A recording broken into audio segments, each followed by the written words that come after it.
Caller line లో ఉన్నారండి. Kenya నుంచి చారి గారు. చారి గారు మీ ప్రశ్న అడగండి. ప్రతిభా గారు నమస్తే అండి, ఎలా ఉన్నారు? ఫైన్ అండి. నమస్తే అండి. నా యొక్క చారి గారు 4 టీవీ క్వశ్చన్లు ఉన్నాయి. వాల్యూమ్ మ్యూట్ చేసి క్వశ్చన్ అడగండి. నా యొక్క 4 క్వశ్చన్లు ఉన్నాయండి. వీటి అన్నిటికీ మీరు కంపల్సరీగా మిస్ అవ్వకుండా కొంచెం ఆన్సర్ చెప్పండి. ఓవరాల్ గా సెంట్రల్ లో కాంగ్రెస్ కి ఎన్ని సీట్లు వచ్చే అవకాశం ఉంది? అదొకటి. రెండోది ఏంటంటే తెలంగాణలో ఇప్పుడు ఈ పార్లమెంట్ ఎలక్షన్ అప్పుడు రాహుల్ గాంధీ గారు ఎన్ని సభలకి మీన్స్ కాంపెయిన్ చేయడానికి అవకాశం ఉంది? మూడోది ఏంటంటే జనాలందరికీ చాలా కన్ఫ్యూజన్ ఉందండి. ఎందుకంటే కాంగ్రెస్ అంటది బీజేపీను బీఆర్ఎస్ ఒకటి అంటది. బీజేపీ ఏమో కాంగ్రెస్ బీజేపీ అని, ఇలా బీఆర్ఎస్ ఏమో కాంగ్రెస్ బీజేపీ ఒకటని, ఇలా జనాలందరికీ బాగా కన్ఫ్యూజ్ ఉందన్నమాట. అసలు ఇది బీఆర్ఎస్ కాంగ్రెసు ఏదన్నా కొంచెం సంబంధం ఉందా, లేదంటే బీజేపీకి బీఆర్ఎస్కి ఇలా ఏదన్నా ఉందా? అదొకటి. లాస్ట్ అండ్ ఫైనల్గా రేవంత్ రెడ్డి గారు 15th ఆగస్టులో కల్లా ఈ ఏదైతే రైతులకి రుణమాఫీ ఇదంతా మొత్తం క్లియర్ చేస్తా అంటున్నారు. రుణమాఫీ అది మొత్తం ఆగస్టులోకే అవుతుందా, లేదంటే మీరు ఒకేసారి చేస్తారా, లేదంటే ఇన్స్టాల్మెంట్గా అంటే 2-3 టర్మ్కి అలాగా? ఇవన్నిటికీ కొంచెం ఆన్సర్ చెప్పండి madam. Thank you so much. తప్పకుండా బ్రదర్, మంచి క్వశ్చన్స్ రేజ్ చేశారు ఎలక్షన్ సమయంలో. సో కాంగ్రెస్ పార్టీకి చాలా కాన్ఫిడెంట్గా 12 నుంచి 14 సీట్లు వస్తాయని మాకున్నటువంటి నమ్మకం, విశ్వాసం. ఎందుకంటే ఈ రాష్ట్రంలో అధికారంలో ఉన్నటువంటి పార్టీ, ఇచ్చినటువంటి నిలబెట్టుకున్నటువంటి పార్టీ కాబట్టి 12 నుంచి 14 సీట్లు మేము 100% వస్తాయని ఎక్స్పెక్ట్ చేస్తున్నటువంటివి. ఇదే మాట కేసీఆర్ గారు అంటున్నారు. సో కేసీఆర్ గారికి అసలు ఓటు అడిగే నైతిక హక్కే లేదు. ఏమని ఓటు అడుగుతారు మీరు? ఏ విధంగా వెళ్తారు? సరే, ఇప్పుడు నేను నేషనల్ పార్టీ, నేషనల్గా నేను ఈ దేశంలో ఈ దేశానికి స్వతంత్రం తెచ్చిన, తెలంగాణకి స్వతంత్రాన్ని అందించిన, దాంట్లో తోడ్పాటుగా నిలబడ్డా, వచ్చిన తర్వాత నువ్వు దగులుబాజీ పనులు చేస్తే దాన్ని నిలదీసి నిగ్గదీసి నీ నుంచి తెలంగాణ సమాజాన్ని వాళ్ళకి ఒక బానిస సంఖ్యల నుంచి స్వతంత్రం వైపుకి మళ్ళీ తీసుకొచ్చా. ఇది నాకున్నటువంటి రైట్. మీకున్నటువంటి రైట్ ఏంటి?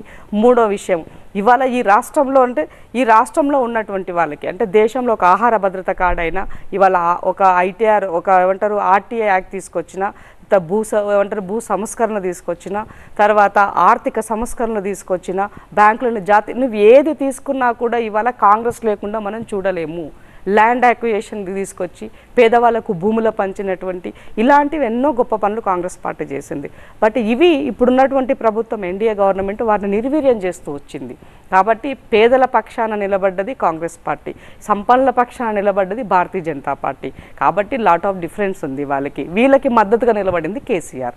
సో కాబట్టి కేసీఆర్కి ఇక్కడ టీఆర్ఎస్ అనేటువంటి పేరు మార్చి బీఆర్ఎస్కి వెళ్ళినప్పుడే వాళ్ళ పేగుబంధం వదిలేసుకొని మినిమం నైతిక హక్కు కూడా లేదు వాళ్ళకి, ఓటు అడిగే నైతిక హక్కు. ఇంకో విషయం కూడా చెప్తా, ఇదే స్టూడియోలో కేటీఆర్ కూర్చొని రీసెంట్గా ఒక మాట చెప్పారు, ఆంధ్రలో చాలా తెలివైన వాళ్ళని మాట్లాడినారు. మరి ఆంధ్రలో తెలివైన వాళ్ళని మీరు ఒప్పుకున్నప్పుడు మరి తెలంగాణలోను మీరు వాళ్ళ అసలు అంటే మీ యొక్క మాటల్లో తెలంగాణ అస్తిత్వమే లేదన్నది కనబడుతుంది. అంటే మీ యొక్క అంటే మీకు స్వార్థ రాజకీయాల కోసము ఉద్యమాలు చేపట్టినారా అన్నది మనకి ఆయన మాటల ద్వారా అర్థమవుతున్నటువంటి విషయం.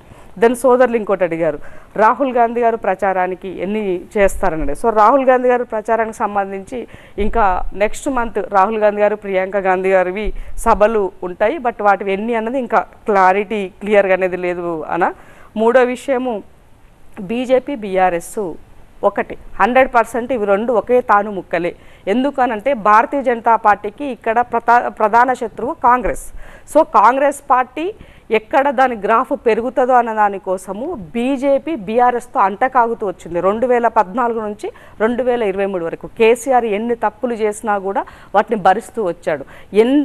ఈ రాష్ట్రంలో ఉన్నటువంటి ప్రజా సంఘాలు, ఉద్యమాలు చేసినటువంటి వాళ్ళు, తర్వాత ఇంటలెక్చువల్స్, ప్రతిపక్షంలో ఉన్నటువంటి వాళ్ళు, మాలాంటి వాళ్ళని చాలాసార్లు ఇక్కడ జరిగినటువంటి అవినీతి పట్ల ఎన్నిసార్లు ఎన్ని కంప్లైంట్లు ఇచ్చినా కూడా అది కాళేశ్వరం అయి ఉండొచ్చు, మిషన్ కాకతీయ ఉండొచ్చు, మిషన్ భగీరథ అయి ఉండొచ్చు. నువ్వు ఏది తీసుకున్నా కూడా దాని పట్ల ఒక్కనాడు కూడా కేంద్రం నుంచి ఎలాంటి స్పందన లేదు. డిపిఆర్ లేకుండా ప్రాజెక్టులకు అనుమతి ఇచ్చారు. ఇవాళ ఈ రాష్ట్రము 7 లక్షల కోట్ల అప్పు అయిందంటే 100% బీజేపీ యొక్క భాగస్వామ్యం ఉందని మనము ఒప్పుకోవాల్సినటువంటి అవసరం ఉంది. కాబట్టి వాళ్ళిద్దరు ఒక్కటే. చివరికి ఇదే మాట జనాల్లో బాగా స్ట్రాంగ్గా వెళ్ళింది కాబట్టే వాళ్ళు మొన్న ఎలక్షన్లో రాణించలేకపోయినారు. సో ఎప్పుడైతే వీళ్ళు రాలేదు, ఓడిపోయినారో అర్థమైన తర్వాత ఇప్పుడు పార్లమెంట్ ఎన్నికల సమయంలో కాంగ్రెస్ బీఆర్ఎస్ ఒకటని ఒక లైన్ తీసుకొని మాట్లాడుతున్నారు. నమ్ముతారు ఎవరైనా? పొద్దున్నేస్తే నువ్వు నా ప్రత్యర్థి అని నీ మీద నేను పోరాటం చేస్తూ ఉన్నప్పుడు కాంగ్రెస్ కేసీఆర్ కలిసి పనిచేస్తారు, వీళ్ళిద్దరు ఒకటే మాట్లాడుతున్నారు అంటే ఎవరైనా నమ్ముతారా? మొన్నటిదాకా మీరిద్దరు ఒక కంచంలో తిని ఒక మంచంలో వండుకున్నట్టుగా మీరిద్దరు ఉన్నారు కదా, కలిసి సంసారం చేస్తున్నారు. ఇవాళ ఈ రాష్ట్రం ఇంత నష్టపోయింది, ఈ సమాజం ఇంత నష్టపోయిన దానికి కారణం మీరు కదా. ఇవాళ మేము బీఆర్ఎస్ ఎలా ఒకటవుతాం? ఎప్పటికీ కామ్, నెవర్. ఇవాళ రేవంత్ అన్న 1కి 10 సార్లు అదే విషయం చెప్పారు.